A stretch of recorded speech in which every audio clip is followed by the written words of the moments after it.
This brand might be the biggest sleeper brand right now, like most underrated. Almost every product I've seen from them within the past, what, year and a half, 2 years, something like that, like almost every one of them has been a fucking banger. As far as performance, not looks and all that stuff, just performance, these are crazy.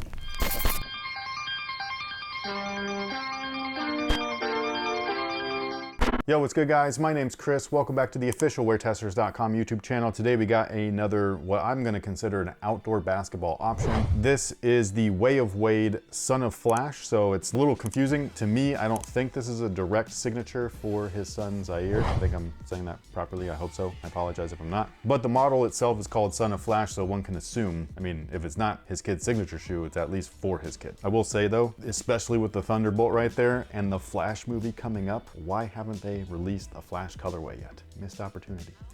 But at the same time, there's so much going on. With Ezra Miller? Yeah, so maybe they're just like, no thank you. I didn't say collab. Maybe that was a thought on the table and then they're like, scrap it. You cannot let this guy ruin the Flash as a character. He's an IP on his own. I know. Just a colorway to pay tribute to the comic book character would have been cool. What would have been really cool is if it was that, but then also faded to black or something, because, you know, Barry #2 in that movie seems to borrow someone's bat suit. I'm so excited for that movie. But anyways, as far as the shoe is concerned, these in the States retail on the wayofwade.com website for $135. Great price for, you know, an American product and stuff like that. It's not an American product, but for comparing it to an American brand or a mainstream brand, it's a pretty good price, especially for the tech, especially that you can use these outside and inside without any issues. But I don't know what they release for overseas, so overseas they could be an even greater bang for your buck than they are here in the States.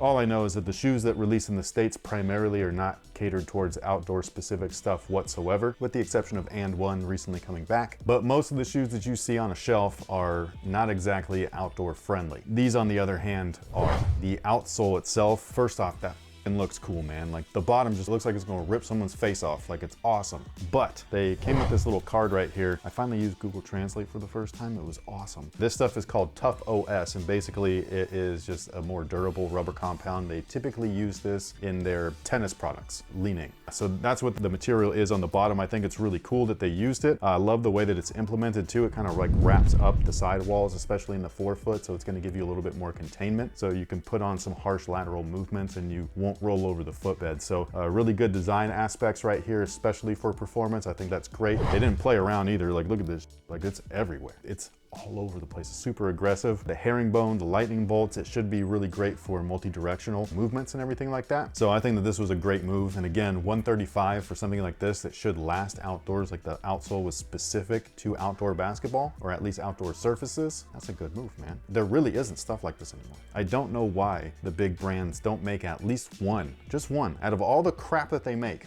one basketball shoe for outside.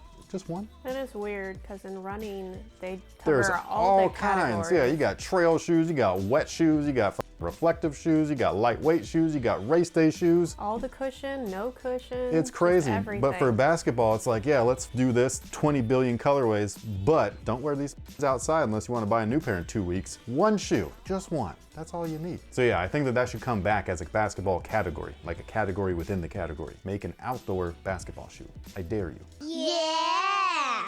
Now the cushioning is going to be very much what you expect out of current Wade models, but it's done up in a little bit of a different fashion. This is the part where it kind of contradicts the outdoor use a little bit, where they're very low to the ground feeling, so you got a great amount of court feel, but they do use their premium cushions. So on this side you can't really see much of it, but you see it poking through the outsole and the Thunderbolt a little bit. It's their cloud cushioning. Basically that is the midsole carrier. So inside the shoe you can see that that is this mesh right here is kind of used as their strobel. There are some black portions in here which are part of the torsional plate, so you can see that poking through right here, and then it goes inside, so you got lots of stability there. And then that white portion that you see right there that is poking through, kind of like you got the gray midsole, that's the cloud, and then this white portion is their boom cushioning. So that's almost like their eTPU or P-backs. And then all the way in the front, you got a big old unit in there of that boom cushioning, which is really cool as well. So it's segmented to the heel and forefoot. So it's done kind of like this, where, you know, the zoom is inside of the Phylon midsole or carrier. So you got the isolated unit in the back, you got the isolated unit in the front. But instead of zoom air, it's boom cushioning. So again, it's more of a P-backs or an eTPU. I always forget which one it is. I apologize, but it's one of the two. They both almost feel the same, so it is what it is. They also almost have the same exact properties as well. They last long, they're fairly elastic when you put pressure, and then they reflect energy back into you. Not